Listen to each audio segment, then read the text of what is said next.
Hey, I'm Melody Davis. Are you thinking about relocating to Greensboro, North Carolina or the Piedmont Triad? I would love to help you. Today in this video, we're going to talk about the home buying process. It may be slightly different than what you're used to, and that's okay. I'll walk through it with you hand in hand. Today, we're going to talk about the process overall and what it's like to buy a home here in North Carolina. And so we're going to talk about the various steps.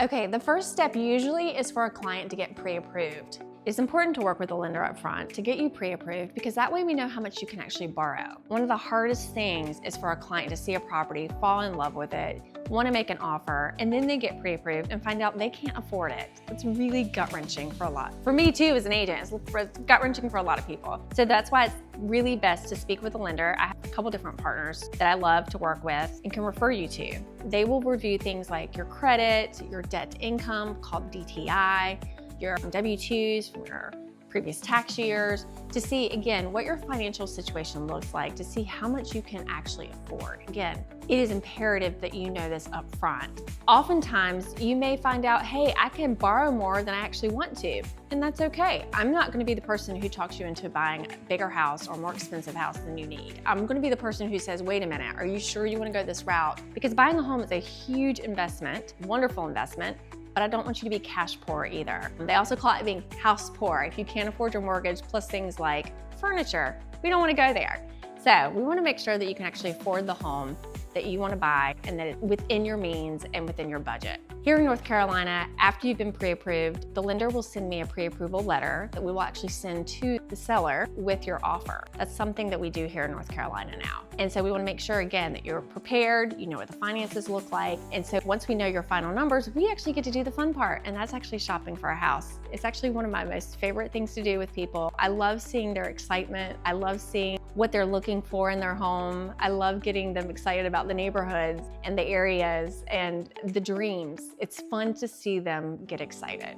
So that's how I will spend so many hours with you. I'll probably wind up being your best friend, and you'll be my best friend because we spend a lot of time together. And so I really enjoy that with my clients for that time period. And so we'll go look at houses. We'll go, again, figure out what you want, where you want to be, what you want to spend. Believe it or not, it can be a very lengthy process because you don't always find what you want right away, and that's okay. I'm not going to push you. I want you to find the home that you are going to love, because the worst thing you can have is buyer's remorse down the line. So after we found the home that you love and you want to purchase, what we do is we get together and develop a strategy for how we're going to make offers. Believe it or not, there's a lot of thought that goes into this besides, hey, I just want to offer this. Because what my job is to help you make the best offer with the best price that gets accepted, right? I talk in some of my other videos about how sometimes people come here and make lowball offers. Our property values remain high here because we have a housing shortage, but we have so many people moving in. So thankfully our property values are still very high, unlike other parts of the nation. So we'll get together,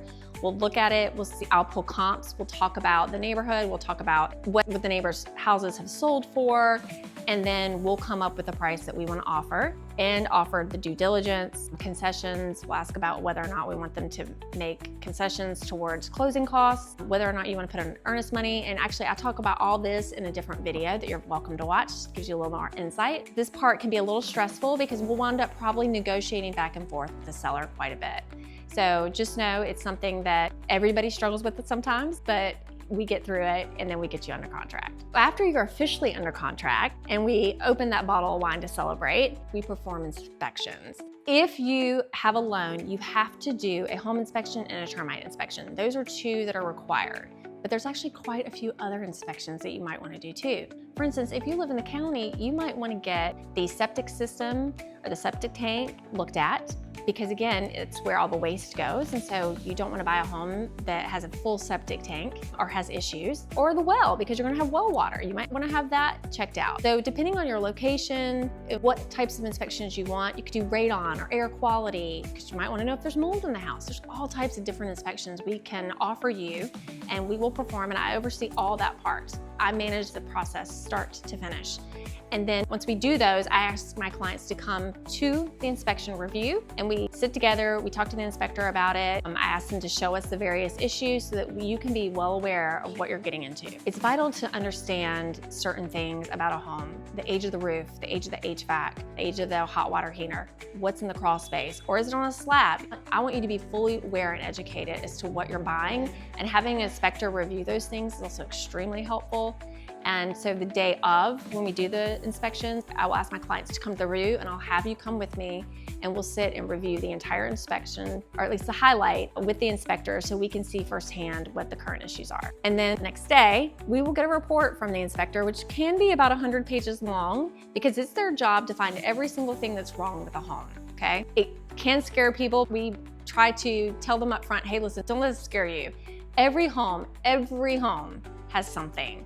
Even new homes can have something that needs to be tended to. So don't let a home that has issues scare you, because oftentimes we can get the seller to help remediate those issues before you even buy the home. Again, that's my job. My job is to make sure you're taken care of and that you know what you're walking into and that you feel good about buying the home.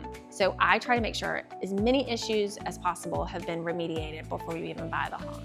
So it's important to do the inspection, come to the inspection review, and then we talk through what we need to do to ask for, because then at that point we can actually ask for, again, the seller to remediate the issues. So during this time, your loan officer is actually working on the back end to get your loan processed through underwriting. Underwriting is a department within a mortgage company that reviews your documents very, very closely. Your W-2s, your bank statements, anything like that. They want to know that you actually have the money to be able to buy it, or that you have the credit to be able to buy a home. So underwriting is working on your behalf behind the scenes, and I'm keeping up with that on my end so that you don't have to worry whether or not your loan's being processed. But that's taking place on the back end while I'm working on the front end with you on the home inspections. Once we've come to terms with everything and we've asked either the seller to make repairs or concessions towards repairs, then we're in the home stretch. And then we'll be coming up to, thankfully, the final walkthrough. The final walkthrough is done usually the morning of closing or settlement, because we want to know that the home is in good working order. If you do it the night before and then a pipe bursts and the house is flooded and we don't know about it until after closing, you're in a pickle. So I try to make sure that my buyers know exactly what the home looks like and that we are confident that it is exactly like it should be the morning of closing. Then we go to the closing attorney's office, we fill out all the paperwork, you sign all the documents, and I'm with you the whole way just so that you're comfortable knowing what you're signing and how the process works. So you can check out some of my other videos where we talk about it a little more in depth. But I try to, again, go hand in hand with my clients. I would love to work with you if you're interested in this process, or if you're thinking of relocating here. Love real estate, and so I would love to help you find your next home. So my number is below. Call, text anytime. Thanks.